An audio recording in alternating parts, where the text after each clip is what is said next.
supported us in many ways, and in turn we shared appreciation of their generosity in helping them to establish Tirahui along their river.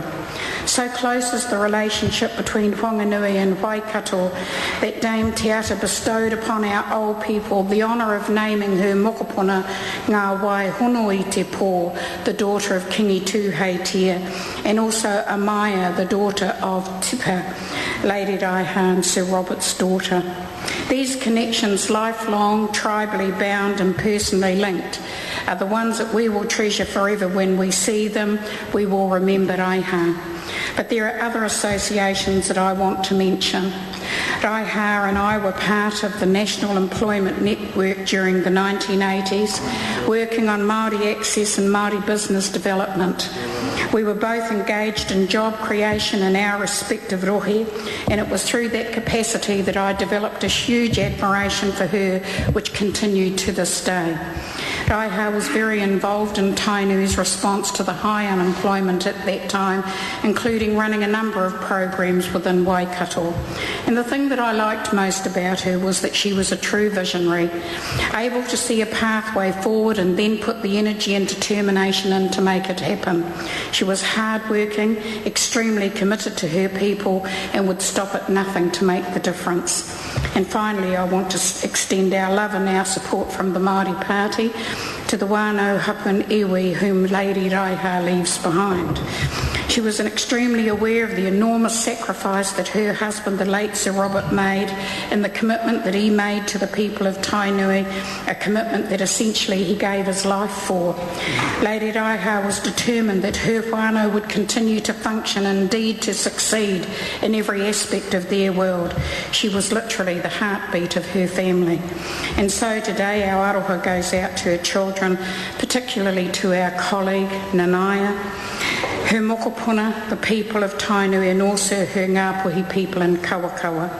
And today the tears of Ruapehu and Tongariro join with those of Tainui, Ngāti Manu, Ngāti Rangi and Te Iwi Māori katoa. We mourn the loss of a rare and distinguished leader within the kingitanga, a devoted wife, a proud mother and an adoring grandmother. Tēnā koutou katoa. The Honourable Peter Dunn. Mr Speaker, on behalf of United Future, I want to join with others in this House who have paid tribute to the late Lady Raiha Mahuta. I did not have the privilege of knowing her personally, but I do know of her very strong reputation, her considerable achievements, and the widespread regard and affection within which she was held by her family. And I know too of the deep sense of loss that they will be feeling at this sad time. And my thoughts are with our parliamentary colleague Nanaya in particular, and our wishes that the family is able to come together and to deal with this massive gap in their lives and to pay tribute as appropriate and to respect a great New Zealand woman. Mr Speaker, it's always difficult at times like this to come to grips with the reality of what has happened. But I hope that the regard within which Lady Mahuta was held by many around this country, and as evident in this chamber this afternoon, is of some consolation to the family in the difficult days ahead, and my thoughts are certainly with them. The question is that the motion be agreed to. Those of that opinion will say aye. To the contrary, no. The ayes have it. Are there any petitions? The petition of the Honourable Chris Carter requesting that the House note that 3,475 people have indicated that they oppose all moves to restart commercial whaling. Are there any papers?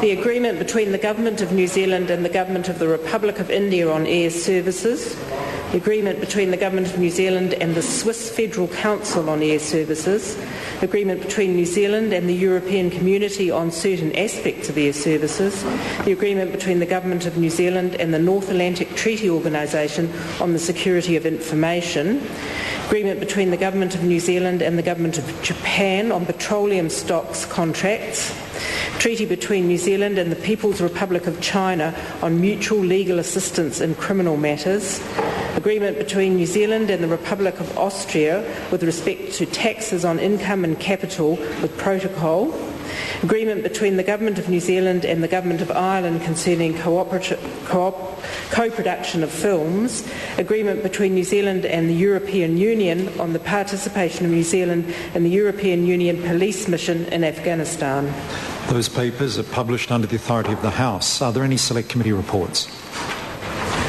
Reports of the Commerce Committee on the 2008-9 financial reviews of Genesis Power Limited, Meridian Energy Limited, Mighty River Power Limited, the Broadcasting Standards Authority, the Earthquake Commission, the Electricity Corporation of New Zealand Limited, the Government Superannuation Fund Authority, the New Zealand Venture Investment Fund Limited. Reports of the Foreign Affairs, Defence and Trade Committee on the petition of Charmaine Dong of the Falun Dafa Association of New Zealand, and the briefing from the Right Honourable Helen Clark, Administrator of the United Nations Development Fund. Reports of the Government Administration Committee on the 2008-9 financial reviews of Sport and Recreation New Zealand, Museum of New Zealand, Te Papa Tongariro Board, New Zealand Lotteries Commission and the New Zealand Symphony Orchestra. Reports of the Primary Production Committee on the 2008-9 financial reviews of the Animal Control Products Limited, Landcorp Farming Limited and Quotable Value Limited. The report on the briefing is set down for consideration. Are there any bills for introduction? Social Assistance Future Focus Bill, introduction. That bill is set down for first reading. The House now comes to questions for oral answer. Point of order, the Honourable Clayton Cosgrove. Mr Speaker, last week I raised a point of order which was taken up on your behalf by the acting Speaker, Mr Tish, in respect of the consistency of written answers with oral answers given in the House. My simple inquiry was, are you in a position to report progress, sir? I regret to inform the honourable member that I'm still investigating the background to the issue, but I am taking the member's point of order seriously and do expect to report back.